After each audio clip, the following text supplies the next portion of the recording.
Welcome to Live Doctors. Hi, I'm your host, Andrew David Schiller, and I'm here today with Dr. Hugh Sampson, who is an expert in immunology and allergy. He's professor of pediatrics at Mount Sinai School of Medicine. He's also the head of the Jaffe Food Allergy Institute at Mount Sinai School of Medicine. He's really a world-renowned expert in allergy and immunology, especially peanut allergy, which is very important to many people on your minds. So we're really fortunate to have Dr. Sampson with us today, and here's Dr. Sampson. Thank you. Thanks for being with us. Pleasure. So we're going to focus a bit today on peanut allergy, and that's something that you've really done extensive research in. Can you tell our audience a bit about what does that mean? What is peanut allergy, and who are we worried about getting peanut allergies? Okay, so peanut allergy is basically a misdirected reaction by the body. The immune system sees this as a foreign invader instead of a food source. And because of that, it develops this major immunologic reaction or allergic reaction to the peanut.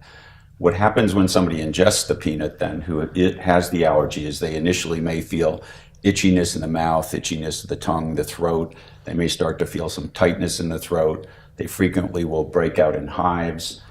They'll get nauseous, abdominal pain. They may vomit. They also may end up getting tightness in the chest, wheezing, coughing.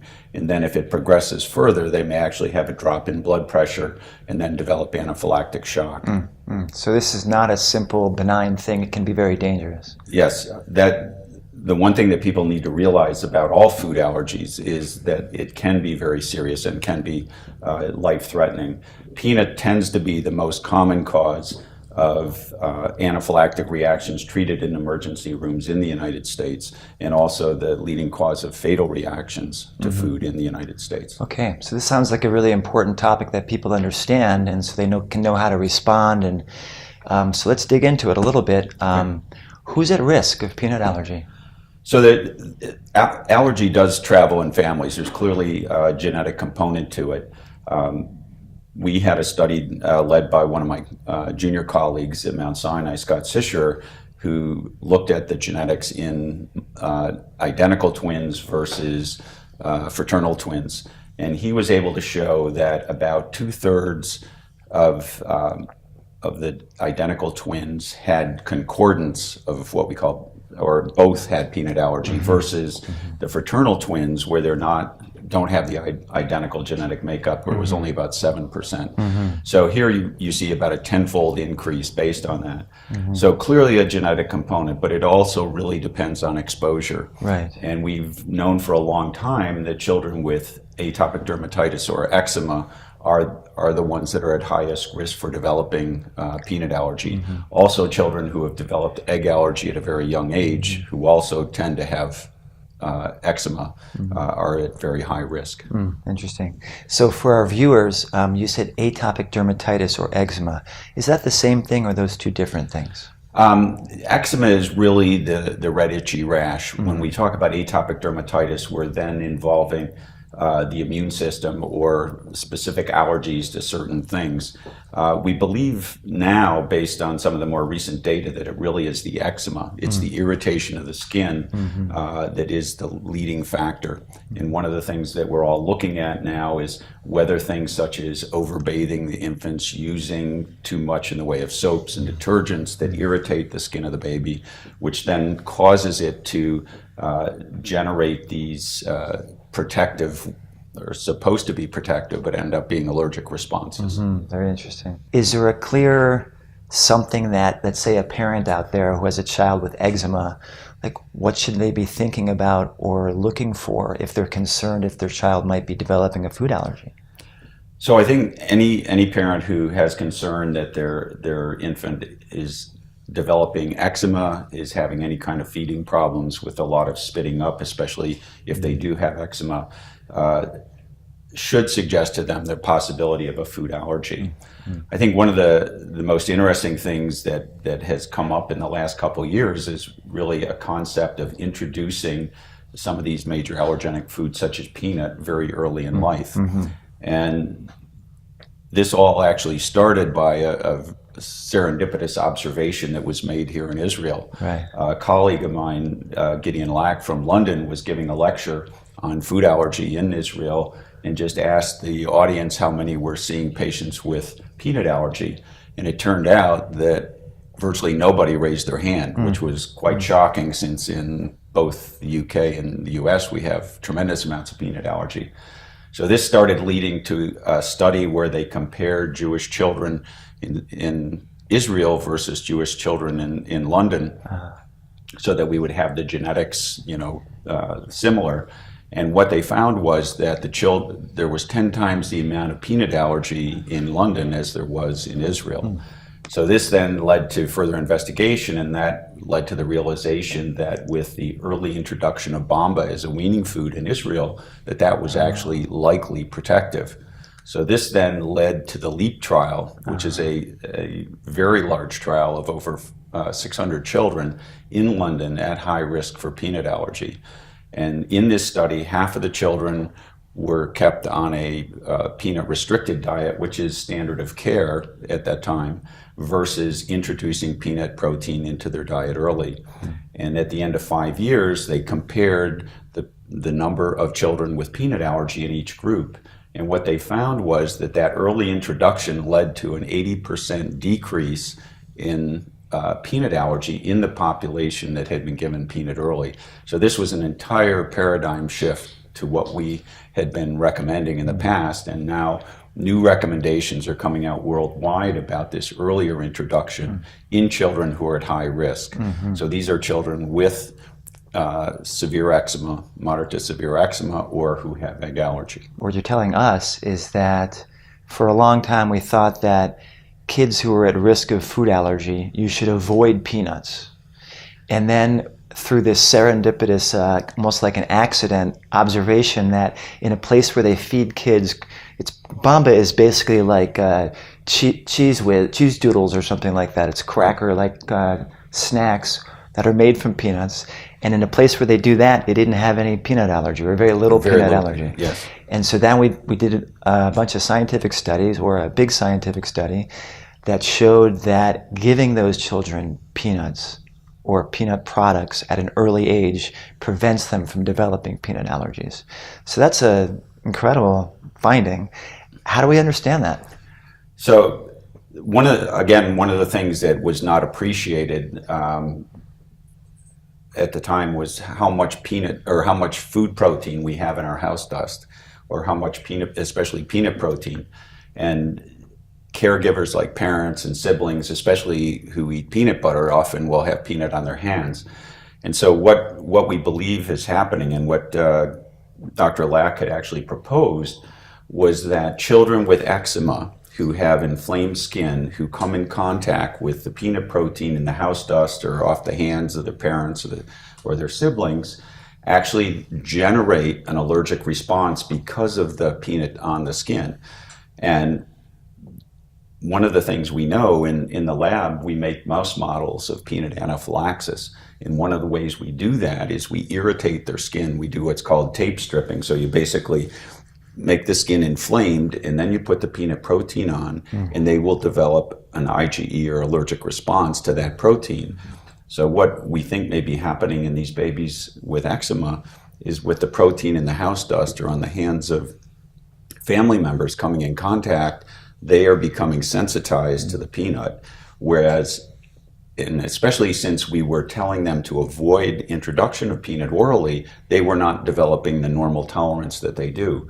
So the concept was that if we introduce the peanut protein orally into the diet, that we would generate the tolerance, and they would not then develop the sensitization to through the skin. And when we look both in the US and UK and in Australia, where we have data on the increase in prevalence of both food allergy and atopic dermatitis, what you see is that the prevalence of eczema is actually rising a bit faster than even food allergy. So we now think that perhaps the increase in eczema is dragging up that level of allergy to foods, and especially peanut. Interesting.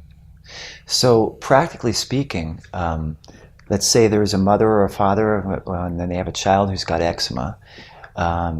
Should they start feeding their child peanuts or peanut butter, or should this be done in a supervised way? Is this a medical treatment, or is it just go ahead and eat all the peanut butter you want, kiddo? So in the U.S., we have what we call NIAID guidelines. So the NIH got a group of experts together from around the world to discuss this issue, and we've now come out with guidelines.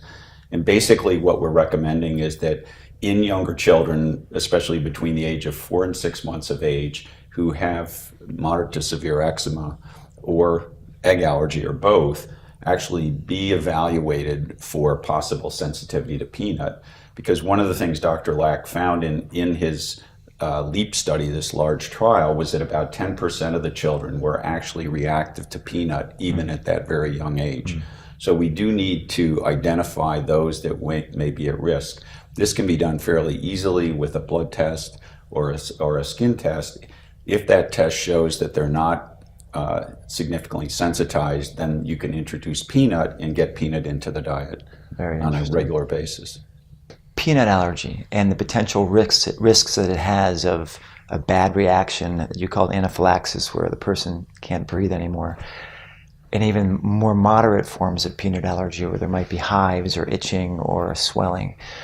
How often do we see that? What percentage of kids have that? Are there particular risk factors for that? So the prevalence of peanut allergy has dramatically increased over really the last 15 years or so. We did studies looking in 1997 at the prevalence of peanut allergy in the U.S. in the pediatric population. And what we saw at that point was that about 0.4% of children under the age of 18 had peanut allergy. Looking again 5 years later, it had gone up to 0.8%, and 5 years after that was now up to about 1.5%, so a tripling over a 10-year period. The most recent studies that have been done in the US and also in Australia would suggest that the prevalence is now up around 2% or slightly over 2% of that pediatric population. So this is a really dramatic rise in a particular food allergy. When I started my career in allergy down at Duke in North Carolina, we evaluated many children for peanut allergy, but rarely saw it. So this is really a major change that we've seen over the past 20 years or so. We're talking a lot about peanut and food allergy in children. Is this something that we're concerned about in older kids or in adults, or is it really an infant thing? Well, peanut allergy sensitization and the initial development does appear to occur primarily in very young children. We are seeing it in the older age groups now, and actually the group at highest risk are the older teenagers and those in their early 20s. We don't know whether this is because of increased risk-taking or the change from being in the home environment to going to to college and then on to working and eating out more and things like that. But this is clearly the higher risk. There are older individuals with peanut allergy, although it was pretty uncommon, in 30 years ago. But now, as the population is getting older, we are seeing it in older individuals. And when you said there's increased risk in adolescents and young adults, is that an increased risk of actually getting anaphylaxis and having to go to the emergency room? And yes, the whole yes, yeah. So I think in the younger children, where their diet is more controlled by their parents, we see a little, and the parents are very vigilant. Right. We see less reactions. But Right. as they get out more on their own, and when you're out working and you're eating at restaurants, and foods are contaminated and you ingest it unknowingly, that's where you run into trouble. So now, Dr. Sampson, you're talking about this potentially life-threatening reaction called anaphylaxis. When a child gets exposed, who is allergic, gets exposed to peanuts, and bad things happen. That's pretty scary. So if I were at home watching this, I'd wonder, okay, well, how do I know if this is happening? Like, what's the threshold where I need to actually pick up my baby and go get some medical attention, as opposed to just saying, oh, it's okay?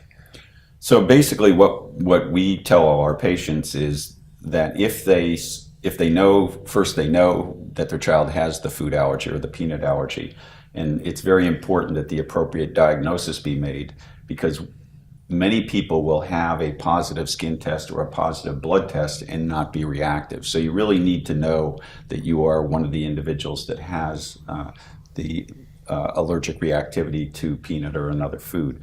Once you know that, what we typically do, we'll actually provide them with an emergency plan which spells out the kind of symptoms that you would see, such as I mentioned, the itchy mouth, itchy throat, when you break out in hives, if more symptoms come on, and give you a prescription for medication to treat it. So oftentimes we will give them a prescription for an epinephrine autoinjector, and this is to be used if symptoms come on and are progressing fairly readily. So anytime you start getting involvement of the airway, so tightness in the chest, wheezing, tightness in the throat, you would immediately use this epinephrine autoinjector and get to a hospital. If you think they may have had something and they get a few hives, we might tell them to start a liquid antihistamine, but with any kind of progression of symptoms, they would then go on, use that epinephrine autoinjector and get to a hospital. Yeah, I'm noticing you're saying use the epinephrine pen Exactly. and get to the hospital. Yes. Because how long does it last to protect them from it may actually stop the reaction, and we actually looked at that. How often do you need the second shot of epinephrine? And it's actually not very often. The problem is that we know there's something called a biphasic reaction with anaphylaxis. It's not common, but what happens is you appear to be totally better, and then all of a sudden symptoms will start coming back. And when that happens, you oftentimes are going to need more than just epinephrine. So you really need to be in a medical center where they can provide you with more care. So we've talked a bit about the development of food allergies and this notion that sometimes early exposure to appropriate children to peanuts can prevent the developing of peanut allergy. Is that the main preventive treatment? Are there other preventive treatments that we're trying to come up with as time goes forward? Many people are looking at a lot of other ways to be able to do it. Right now, with peanut per se, is the only proven preventative therapy that we know of. People are also looking at whether we can do the same thing with egg and milk.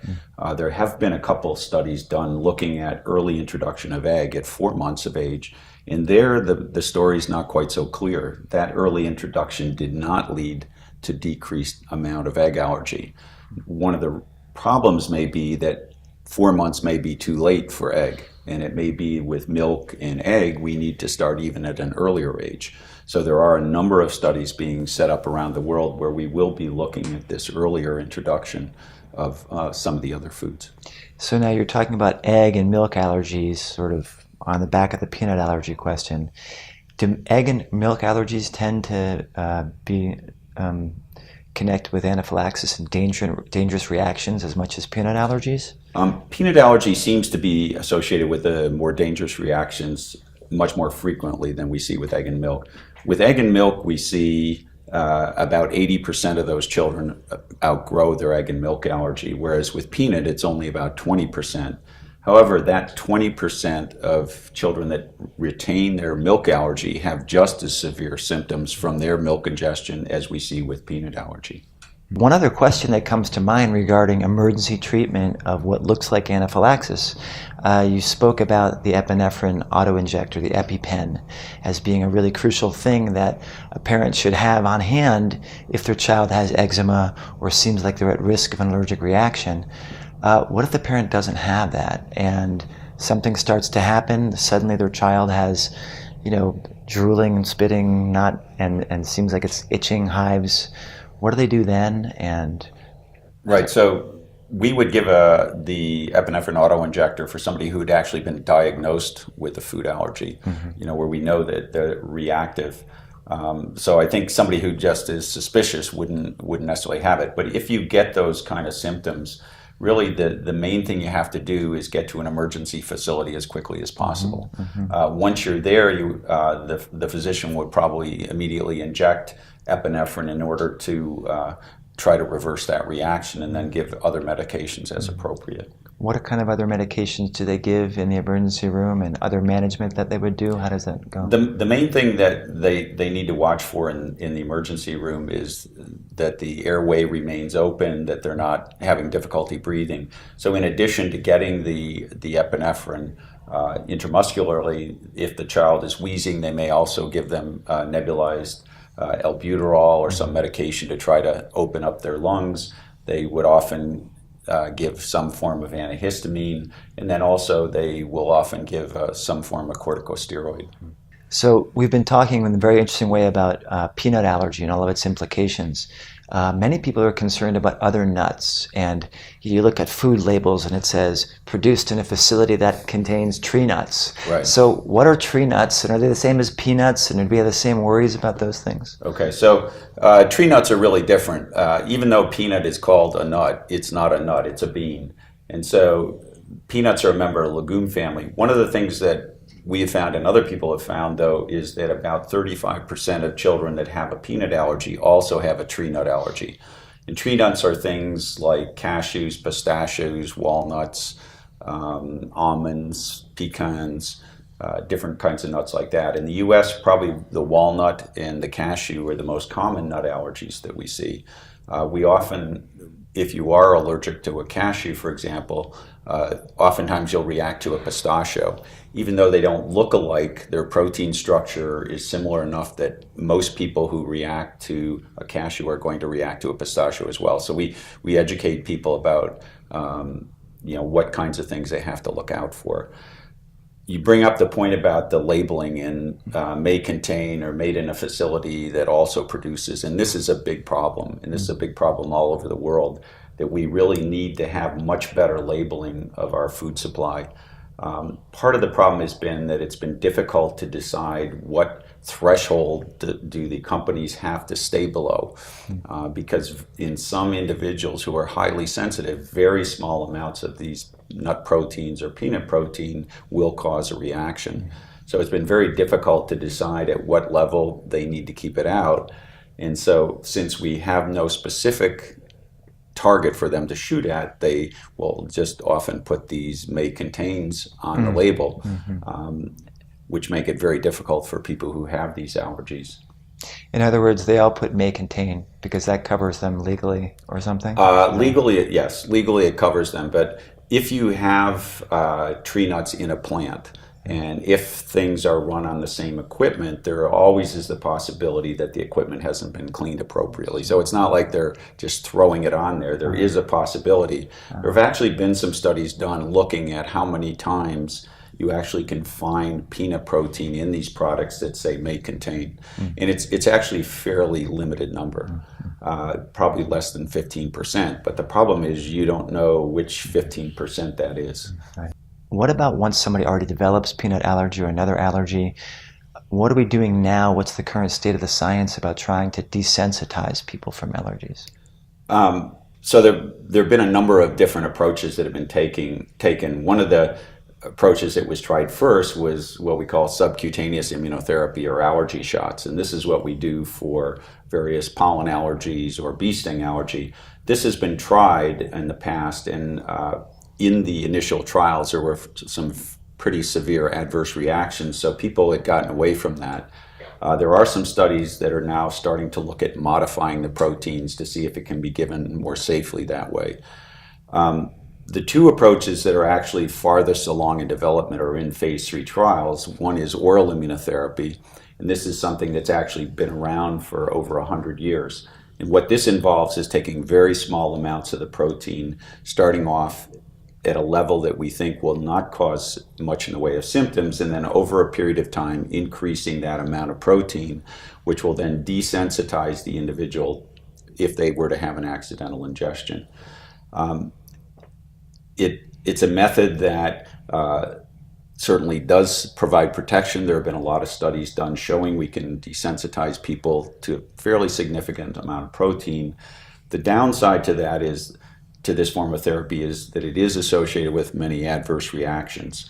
Most children are going to get, or most people treated this way, are going to get itchy mouth, some itchy throat, maybe some nausea, but occasionally they will get more severe symptoms.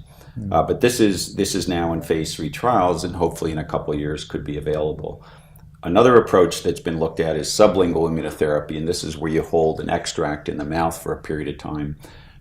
This has not gone as far in development, although it does provide some protective effect. And then the other method that's in phase 3 trials, which could be available in a couple of years, is one called epicutaneous immunotherapy. And this is where you have a small patch about the size of a round Band-Aid that contains peanut protein and is placed on the skin and is left on for 24 hours. And a small amount of that protein will go into the skin, is picked up by a cell called a Langerhans cell that looks a bit like an octopus, and will take it to the immune system where it tries to desensitize the system. Mm-hmm. The advantage of this is that you have much less in the way of adverse reactions. You don't see the systemic responses that you see when you take it orally. It does appear to take longer to get up to the more protective levels, but as far as safety and ease, it certainly seems to have a leg up in that area. So it sounds like there are some promising potential treatments in the works, that there's nothing yet that's really definitive in terms of desensitizing a person to peanut allergy, but there's things that look good going forward in the future. Yes, the two I mentioned, the oral immunotherapy and the epicutaneous, are the most likely to get general approval. Mm-hmm. There are people out, in practice who are doing some of these, for example, oral immunotherapy.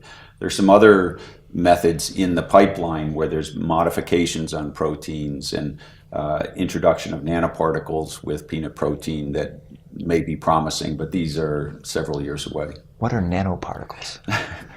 So nanoparticles are little tiny polymers that contain some peanut protein and also some ingredients from bacterial cell wall that cause the immune system to respond in a certain way. They're smaller than a grain of sand. So they're very small, but they're contained little components. Are there any other things that you'd want to share with our listeners and viewers about peanut allergy, about food allergy in general? I guess my biggest plea would be, especially for pediatricians, to be on the lookout for young children who have moderate to severe eczema or who have egg allergy, and to really identify these children, get them evaluated for possible peanut allergy, and get them onto peanut protein early. Having 80% reduction in outcome at 5 years is a tremendous response. This is probably one of the most effective things that we could do. In medicine in general, is there anything that's 80% effective? You just don't see that. Yeah. So that it's really important that we identify them, and then once the parents start on these diets, they really need to maintain them for a period of time. Much research will still be done on that to decide exactly how much needs to be taken, how long it needs to be taken, but the evidence is very clear that early introduction will prevent the development of peanut allergy. Really interesting, and all of this from a snack food we learned. Right? Very interesting. Thanks so much for being with us. This is Dr. Andrew David Schiller from Live Doctors. I've been here with Dr. Hugh Sampson from Mount Sinai School of Medicine and the Jaffe Food Allergy Institute, talking about peanut allergies and what we do about it, and how an incredible snack food helped us learn a whole new paradigm in allergy treatment. So thanks for being with us. All the best.